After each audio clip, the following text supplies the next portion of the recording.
generate dollars, you have to go with the young demographic because they've got the most money. And the young demographic is wildly politically naive. I mean, they think North Carolina bathrooms are more important than this flight, as you pointed out earlier. They're just as bad as the British Tourism Board. So fine. If it makes dollars, it makes sense. And now the sales team is focused on pleasing millennials. And if you want to please millennials politically, you need a lobotomy. No, I mean, 2007, I think it was, I saw an article which I've used for some of my information. We're talking about, how only 1.4% of whites owned slaves in America at the height of slavery compared to 28% of free blacks. They had the history of slavery, the fact that it was far more brutal. Under the Islamic slave trade, blacks were treated far worse for far longer. And now it's about, furries and other kin and transgender bathrooms. I mean, it's a very noticeable change. Well, let's get on to another issue, though, which is The Daily Show. I saw you put a video up about this a few days ago. Of course, it's falling off a cliff since Jon Stewart left. The ratings are down even more than they expected, even in an election cycle. And obviously that's because they hired a black guy due to his skin color, not because he was actually funny.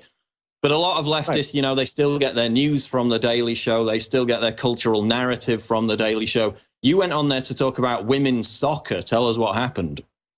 Well, the big problem with The Daily Show is they put multiculturalism over meritocracy. And Charles C. Johnson has made a lot of money shorting stocks with companies that put that kind of initiative out there. Because if you make meritocracy second, you're clearly making merit second.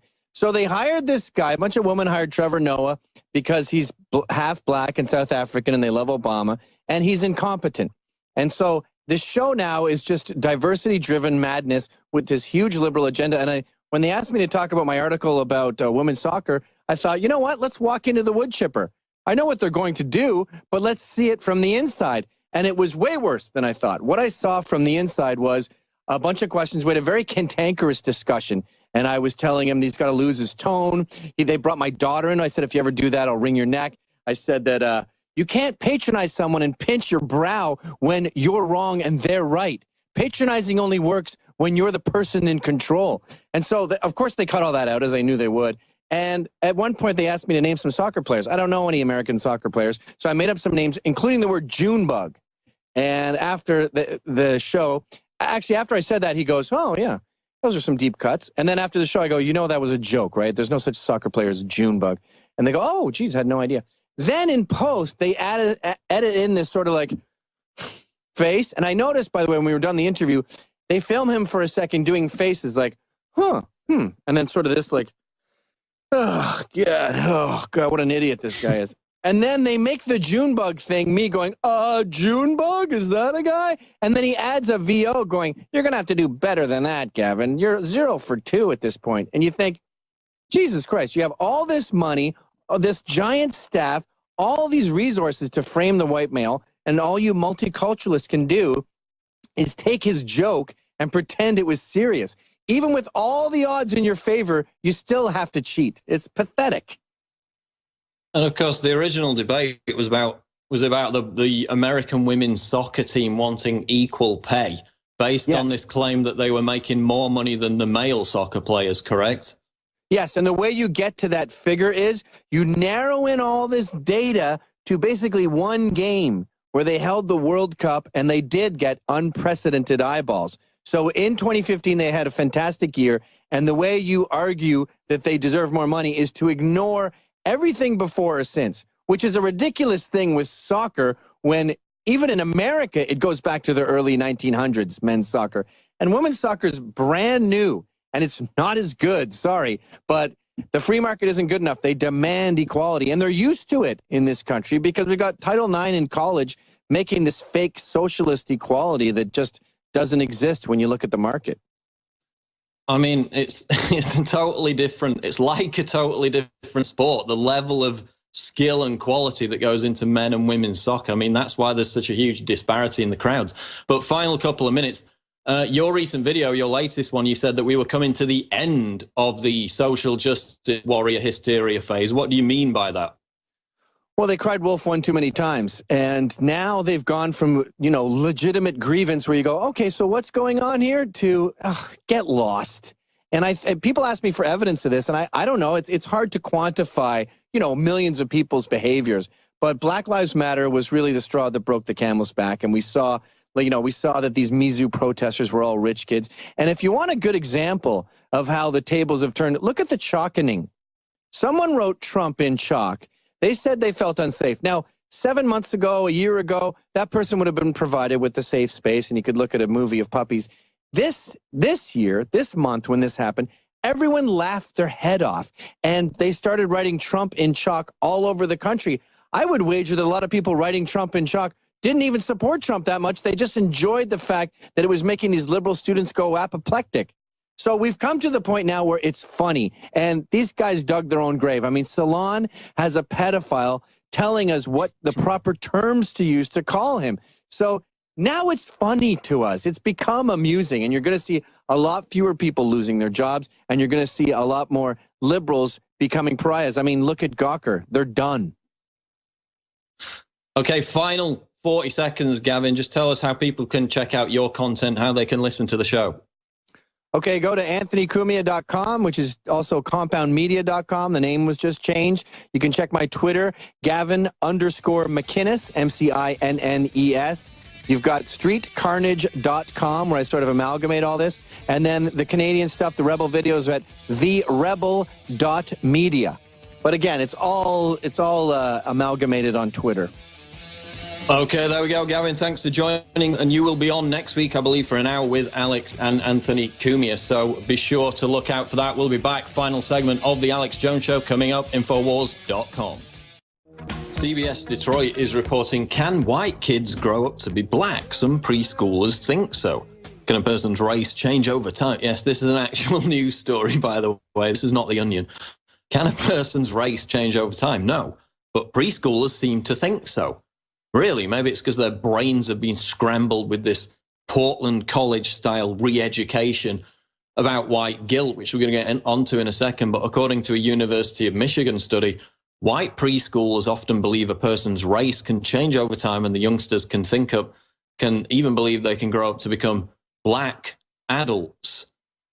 Absolute insanity there. And now you've got parents bringing up kids, 5, 6 years old, encouraging them to be transgender. These kids aren't even thinking about sexuality at that age. It hasn't even crossed their mind. They're out playing, they're having fun. None of this burden of this identity politics hell has been unleashed on them yet, thankfully. But now in some cases, the parents are doing it, buying them girls' toys, dressing them up in skirts. I mean, at what point does it cross into child abuse when that's happening? Absolutely bizarre. This was a story that I was going to cover yesterday, didn't get to it. A white person smiling at a black person is a racist microaggression. Yes, this is more common sense coming out of Portland College's Whiteness History Month. Of course, the other day we had a professor saying that white people owe blacks $20 trillion in reparations. And we're not going to play the clip, but you can watch it on the website. The audio is not great.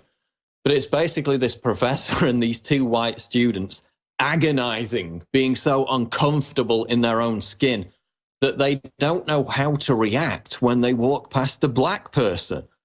And in fact, they talk about their black relatives that coined the term white guy smile because they think that they're smiling at black people to be nice to them, and it's forced, and that it's not innate and not natural, and therefore it's racist. Of course, not smiling at a black person when you walk past them is also racist. So they agonize over it in this clip. This one student is saying how he's walking down the street and there's a gang of black people in front of him. He feels intimidated, so he crosses the road, but then he feels guilty about that. So he has to go back across the street and explain to this gang why he crossed the road, to explain why he smiled at them in a certain way or why he didn't smile. So again, it's about this white guilt based on the completely phony historical narrative that only white people are responsible for slavery. I mean, was it terrible? Were white people involved? Yes, but nowhere near to the level of the Islamist slave trade, as I said, which murdered over 112 million black people and was far more brutal and lasted for far longer than the slave trade in America.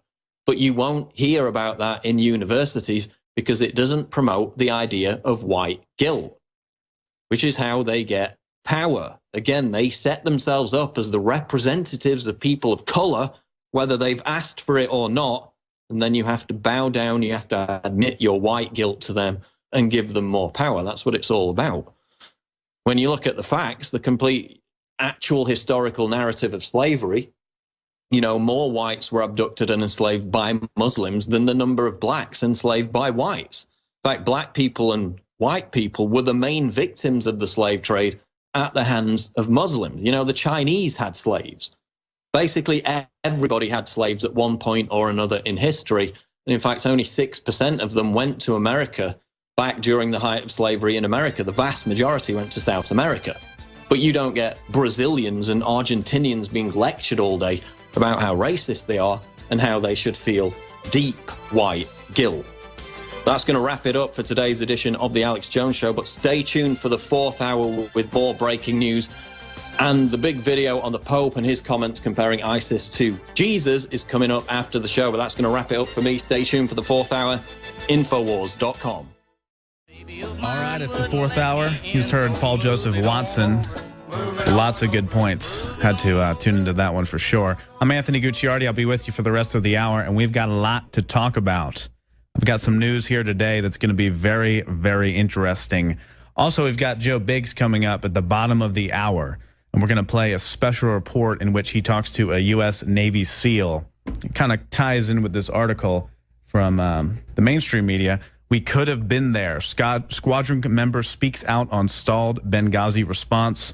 Says he got a real-world mission was going down, and really, he could have been there, he could have done something, but of course, that was not the case. Well, Joe Biggs hung out with the U.S. Navy SEAL. It's got a lot of insight on the issue, and it's a really, really good report. I'm excited to see all of it. I got to see a preview of it, so we're going to play that at the bottom of the hour, and he's going to come on and break it down a little bit and discuss it. So don't miss that. It's coming up in the next couple segments.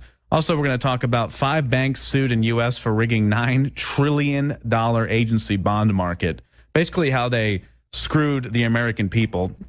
5 major banks and 4 traders were sued on Wednesday in a private U.S. lawsuit claiming they conspired to rig prices worldwide in a more than $9 trillion market for bonds issued by government-linked organizations and agencies. Who would imagine that the banks would possibly do anything for profit and gain that might not benefit the people of the United States? And who would imagine that there could be some correspondence between government regulatory agencies and banks? It's almost like there's corruption or something going on. That is bizarre. And it reminds me of some stories we're also going to talk about, like why should taxpayers give banks $83 billion a year? And virtually all of the big banks' profit come from taxpayer bailouts and subsidies.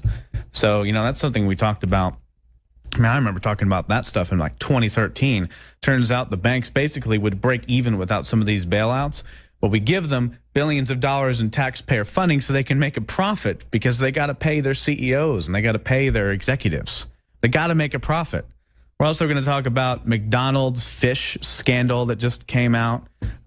Basically, leaked New Zealand government memo cast serious doubts on the sustainability of fish that were used in McDonald's restaurants, but it's kind of a very low statement. It sounds a lot worse than that. I read into it. Document shows the government was aware of made-up data and illegal practices such as dumping out vast quantities of unwanted fish and threatening the world's rarest dolphin. So they say that McDonald's was aware of that. Talk about that. Also going to talk about this merger that might take place. Bayer Pharmaceutical wants to buy Monsanto, everybody's favorite company. And we'll talk a little bit about why I think that's happening and why I've talked about that for years. I think biopharmaceutical crops are the new thing. They've talked about it for 20 years, and they definitely want to go into a world in which we can grow our pharmaceuticals in the fields and genetically engineer certain crops to act as pharmaceuticals. So lots of interesting stuff on that. Illinois House passes marijuana decriminalization bill and much, much more. Now, to go out, I think it's a 30-second video. I just want to highlight some points that Watson was making about the ridiculousness of political correctness. I'm going to play this old video from 2014 by one of the engineers of Common Core, if we have it queued up. no worries, where he talks about that he basically designed Common Core to end white privilege. Let's go ahead and play that video.